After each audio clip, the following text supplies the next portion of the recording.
The Adventures of Tom Sawyer by Mark Twain. Chapter 9. Tragedy in the Graveyard. At 9:30 that night, Tom and Sid were sent to bed as usual. They said their prayers, and Sid was soon asleep. Tom lay awake and waited in restless impatience. When it seemed to him that it must be nearly daylight, he heard the clock strike 10. This was despair. He would have tossed and fidgeted as his nerves demanded, but he was afraid he might wake Sid, so he lay still and stared up into the dark. Everything was dismally still. By and by, out of the stillness, little, scarcely perceptible noises began to emphasize themselves. The ticking of the clock began to bring itself into notice. Old beams began to crack mysteriously. The stairs creaked faintly. Evidently spirits were abroad. A measured, muffled snore issued from Aunt Polly's chamber, and now the tiresome chirping of a cricket that no human ingenuity could locate began. Next, the ghastly ticking of a death watch in the wall at the bed's head made Tom shudder. It meant that somebody's days were numbered. Then the howl of a far-off dog rose on the night air and was answered by a fainter howl from a remoter distance. Tom was in an agony. At last he was satisfied that time had ceased and eternity begun. He began to doze in spite of himself. The clock chimed 11, but he did not hear it. And then there came, mingling with his half-formed dreams, a most melancholy caterwauling. The raising of a neighboring window disturbed him. A cry of "Scat, you devil!"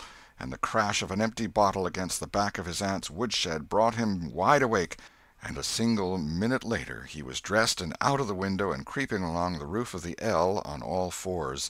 He meowed with caution once or twice as he went, then jumped to the roof of the woodshed and thence to the ground.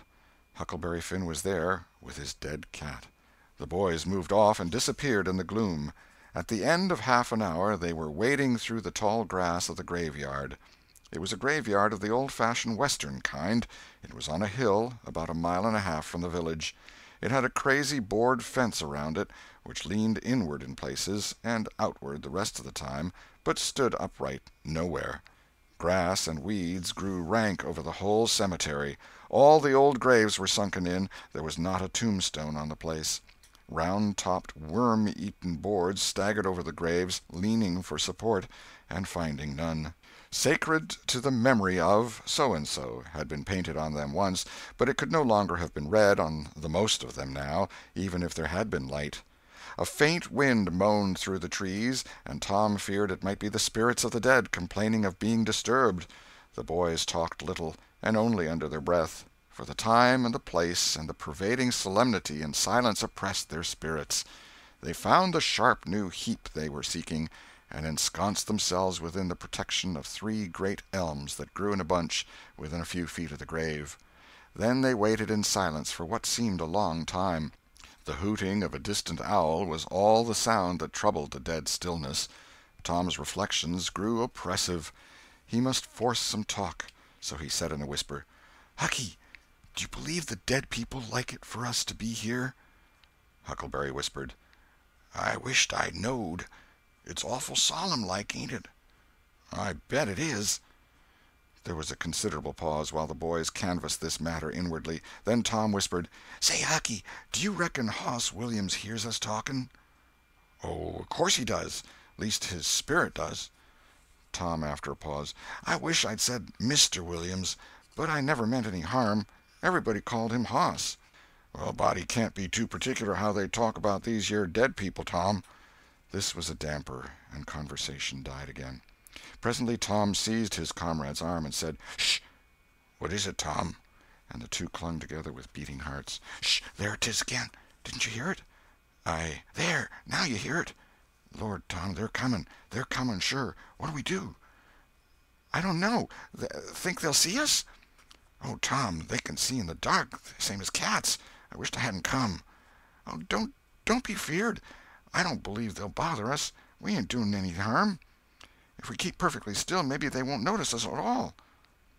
"I'll try to, Tom, but Lord, I'm all a shiver. Listen."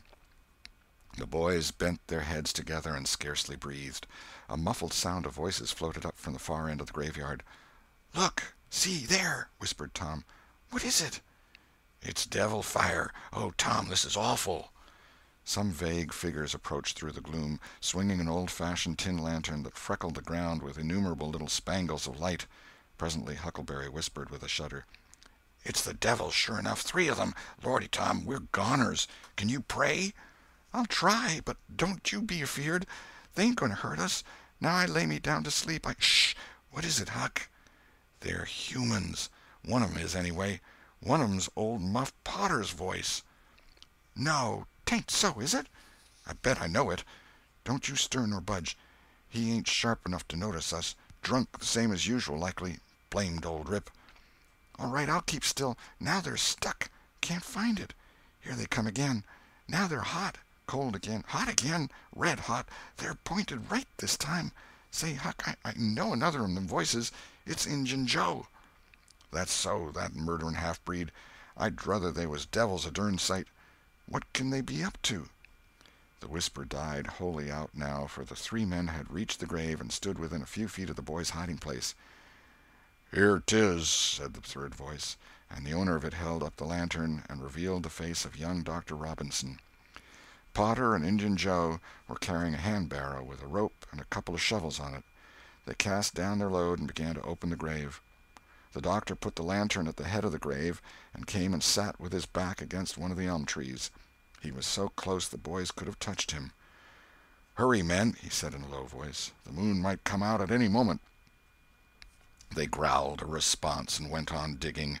For some time there was no noise but the grating sound of the spades discharging their freight of mold and gravel. It was very monotonous. Finally a spade struck upon the coffin with a dull woody accent, and within another minute or two the men had hoisted it out of the ground. They pried off the lid with their shovels, got out the body, and dumped it rudely on the ground. The moon drifted from behind the clouds and exposed the pallid face. The barrow was got ready and the corpse placed on it, covered with a blanket, and bound to its place with a rope. Potter took out a large spring knife and cut off the dangling end of the rope, and then said: "Now the cussed thing's ready, Sawbones, and you'll just out with another 5, or here she stays." "That's the talk," said Injun Joe. "Look here, what does this mean?" said the doctor. "You required your pay in advance, and I've paid you." "Yes, and you've done more than that," said Injun Joe, approaching the doctor, who was now standing. "5 years ago you drove me away from your father's kitchen one night when I come to ask for something to eat, and you said I warn't there for any good, and when I swore I'd get even with you if it took 100 years, your father had me jailed for a vagrant. Did you think I'd forget? The Injun blood ain't in me for nothing, and now I've got you, and you got to settle, you know." He was threatening the doctor, with his fist in his face by this time.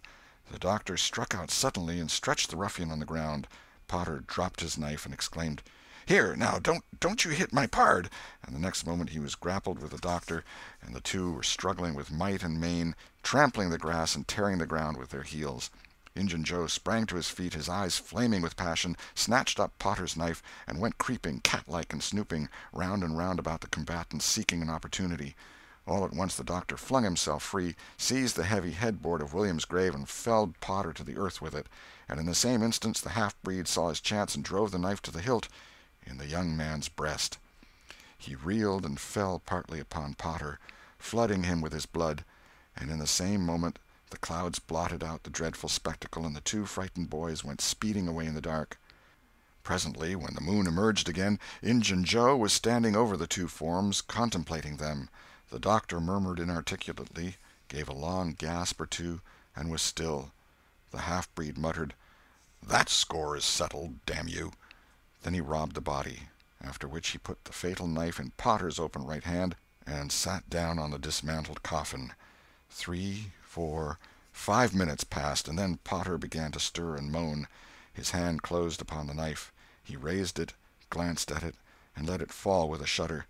Then he sat up, pushing the body from him, and gazed at it, and then around him confusedly. His eyes met Joe's. "Lord, how is this, Joe?" he said. "It's a dirty business," said Joe, without moving. "What did you do it for?" I never done it." "Look here, that kind of talk won't wash."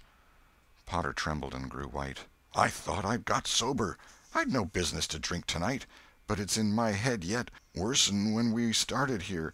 I'm all in a muddle, can't recollect anything of it hardly. Tell me, Joe, honest now, old feller, did I do it? Joe, I never meant to, 'pon my soul and honor, I never meant to, Joe. Tell me how it was, Joe. Oh, it's awful, and him so young and promising." "Why, you two was scuffling, and he fetched you one with the headboard, and you fell flat, and then up you come, all reeling and staggering like, and snatched the knife and jammed it into him, just as he fetched you another awful clip, and here you've laid, as dead as a wedge till now." "Oh, I didn't know what I was doing. I wish I may die this minute if I did. It was all on account of the whiskey, and the excitement, I reckon.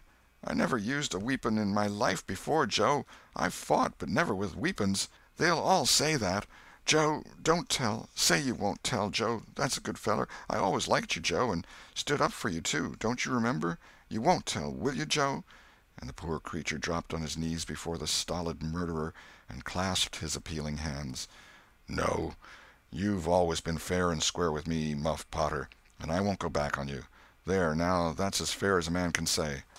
"Oh, Joe, you're an angel. I'll bless you for this the longest day I live." And Potter began to cry. "Come, now, that's enough of that. This ain't any time for blubbering. You be off yonder way, and I'll go this.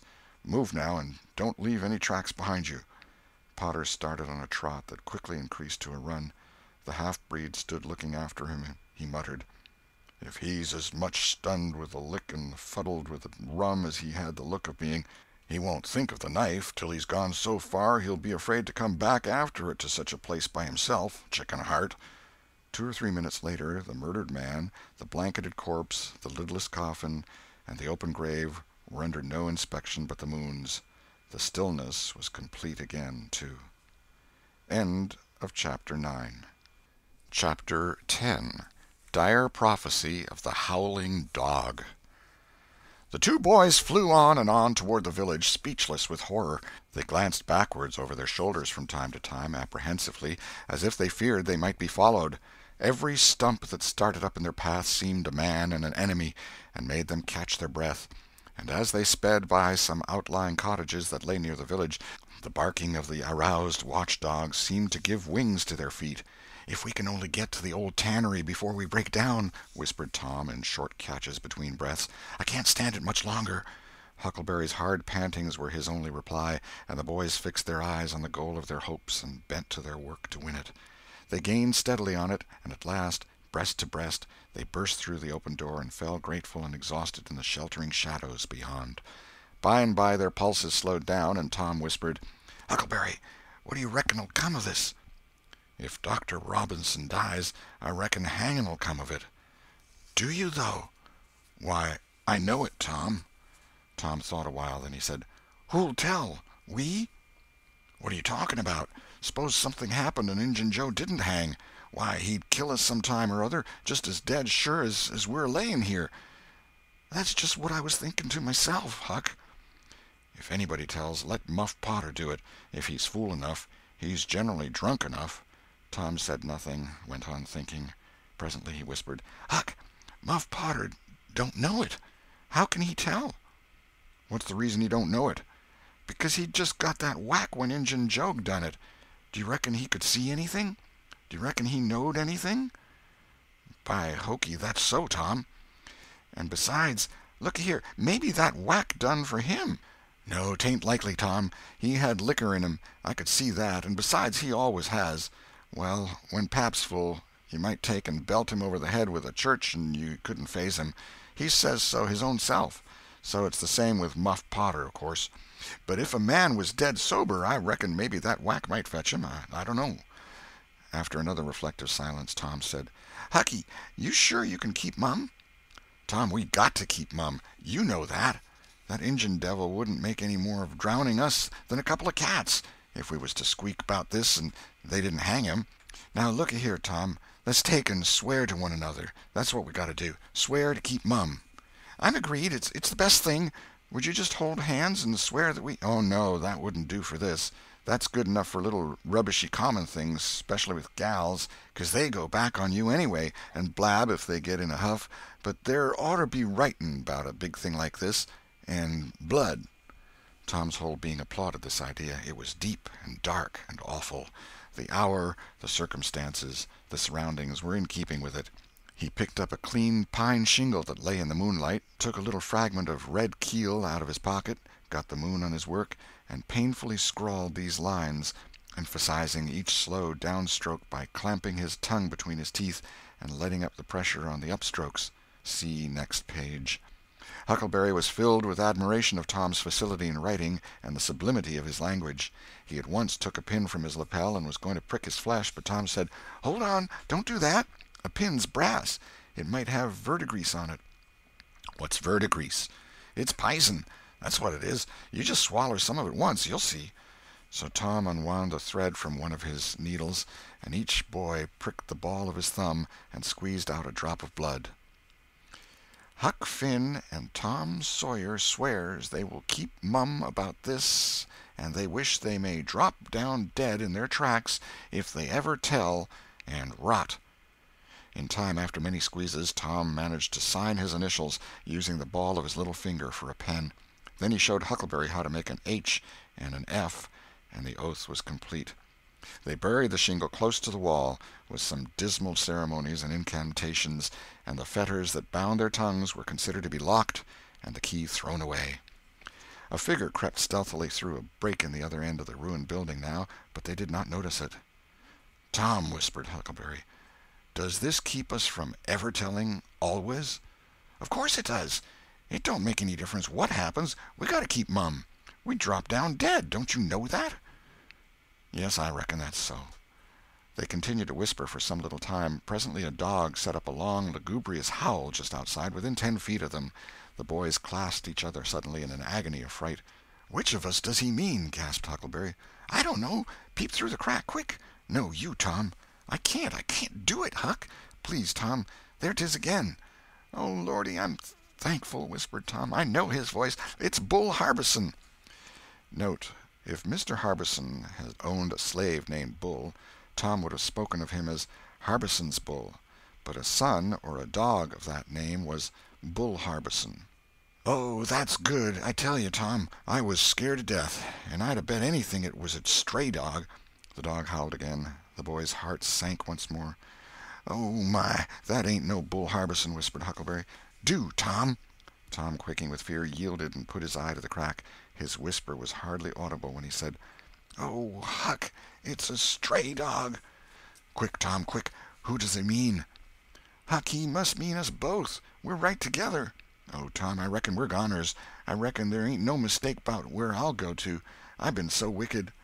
"Dag fetch it, this comes of playing hooky and doing everything a feller's told not to do. I might 'a been good like Sid if I'd 'a tried, but no, I wouldn't, of course. But if ever I get off of this time, I lay I'll just waller in Sunday schools." And Tom began to snuffle a little. "You bad?" And Huckleberry began to snuffle too. "Consound it, Tom Sawyer, you're just old pie, 'longside of what I am. Oh, Lordy, Lordy, Lordy, I wisht I'd only had half your chance." Tom choked off and whispered, "Look, Hucky, look. He's got his back to us." Hucky looked with joy in his heart. "Well, he has, by jingoes. Did he before?" "Yes, he did, but like a fool, I never thought. Oh, this is bully, you know. Now who can he mean?" The howling stopped, and Tom pricked up his ears. "Shh, what's that?" he whispered. "Sounds like hogs grunting. No, it's somebody snoring, Tom." "That is it. Whereabouts is it, Huck?" "I believe it's down at t'other end. Sounds so, anyway. Pap used to sleep there sometimes, 'long with the hogs, but laws bless you, he just lifts things when he snores. Besides, I reckon he ain't ever coming back to this town any more." The spirit of adventure rose in the boys' souls once more. "Hucky, do you dast to go if I lead?" "I don't like too much. Tom, s'pose it's Injun Joe." Tom quailed. But presently the temptation rose up strong again, and the boys agreed to try, with the understanding that they would take to their heels if the snoring stopped. So they went tiptoeing stealthily down, the one behind the other. When they had got to within 5 steps of the snorer, Tom stepped on a stick, and it broke with a sharp snap. The man moaned, writhed a little, and his face came into the moonlight. It was Muff Potter. The boys' hearts had stood still, and their hopes too, when the man moved, but their fears passed away now. They tiptoed out, through the broken weatherboarding, and stopped at a little distance to exchange a parting word.